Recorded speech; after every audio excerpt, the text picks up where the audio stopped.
Welcome to the Learning Desk.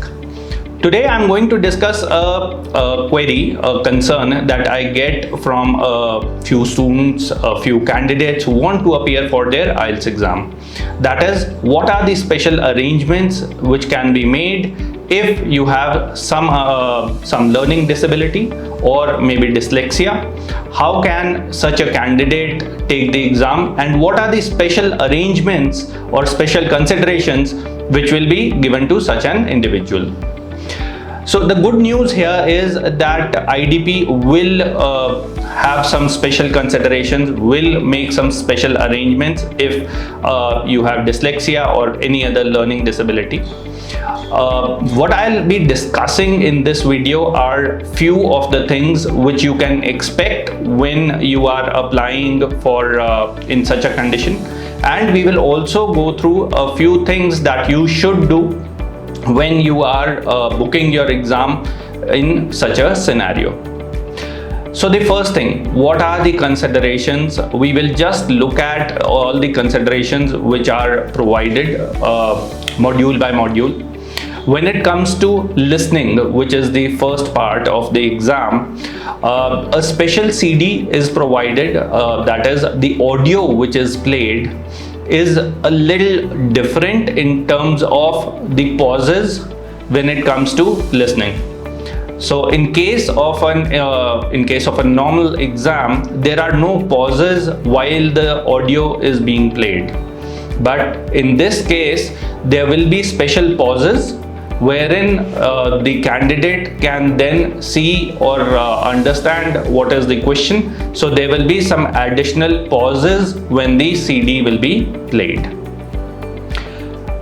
In few cases, we have also heard that the audio gets repeated, the audio piece gets repeated once, but this has not been confirmed by IDP or IELTS. So I cannot tell you whether it will happen or not, but in a few cases we have heard this thing being done. Another thing for your listening exam is that the candidate will have to write the answers. The candidate will have to write the answers. They can write it on a rough sheet which will be provided, and once they've written the answers, the scribe or the person who's assisting will then transfer these answers to the main answer sheet. So the candidate might not have to write directly on the answer sheet, but still they will have to write the answers. The scribe which is provided, or the help, the additional person who is provided, will not be writing the answers for you in the first go. Okay, so just take care of that. In the first go you will have to write the answers, so do practice beforehand if you are appearing for IELTS. So now these are the two considerations when it comes to listening. One, there will be additional pauses for the CD, and secondly, you will have to write the answers, but the answers will be transferred to the main sheet by the scribe. Coming to the reading part of it, reading and writing, in both these parts the candidate will get 25% extra time.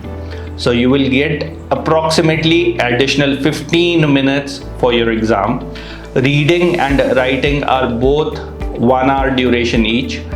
So in this case you will get 15 minutes extra for your reading and 15 minutes extra for your writing. Reading, although you will get 15 minutes extra, but you will have to do the reading yourself. So you will it is not that the passages will be read out to you, so you will have to do the reading yourself. You can, again, like in the case of listening, you can ask the scribe to write down the answers for you in the main answer sheet. When it comes to writing, here is where you can dictate your answers. You can dictate your answers and the scribe will write them down for you. Part 1 and part 2 both. They will not assist you with the spellings. if you are using some complicated words, the scribe might ask you to spell that word. So keep that in mind.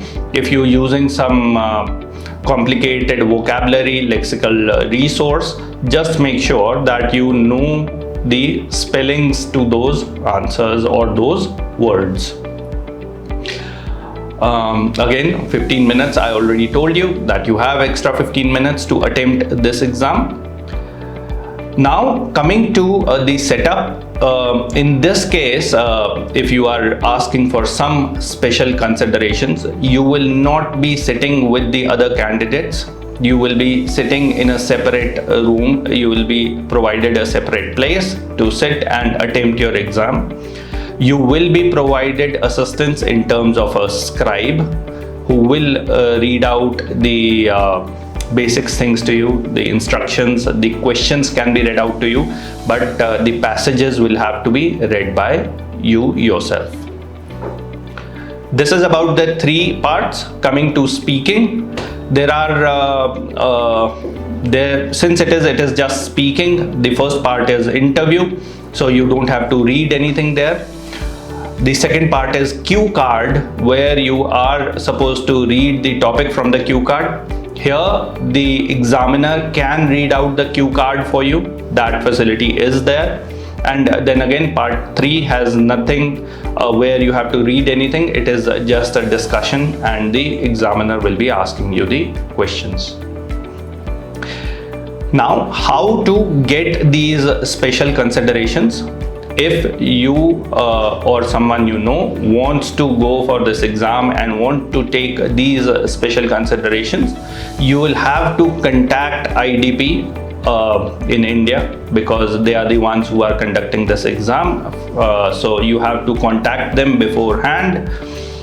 There is a lead time of about 6 weeks. So you have to apply minimum 6 weeks in advance, and then they will give you a special date for it.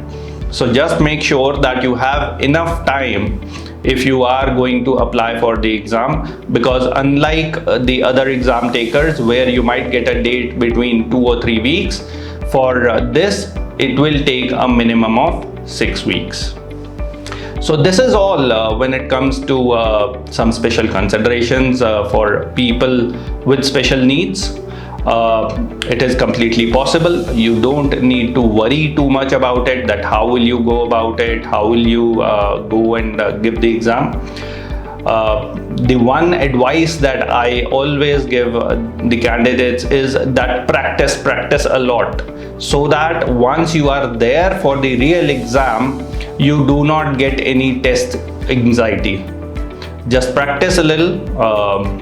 Go for one-on-one coaching if possible, if required. Just go for it, so that you are comfortable working with a scribe as well. So one piece of advice that I always give the candidates is that do practice a lot. Practice with someone as if you are practicing with a scribe. So even if you are taking some coaching, if you're taking some one-on-one coaching, try and practice with a scribe. It is not difficult. The IELTS exam is not difficult, and this will also help you get over that test anxiety. So just make sure that you are practicing enough. If you still have any queries or doubts regarding this topic, then you can always get in touch with us. Either leave a comment in the section below, or we also have given our WhatsApp number in the description. You can contact me directly through that WhatsApp number, so that we are able to help you with all your queries, and you should be able to crack your exam in the first go. All the best. See you in the next video.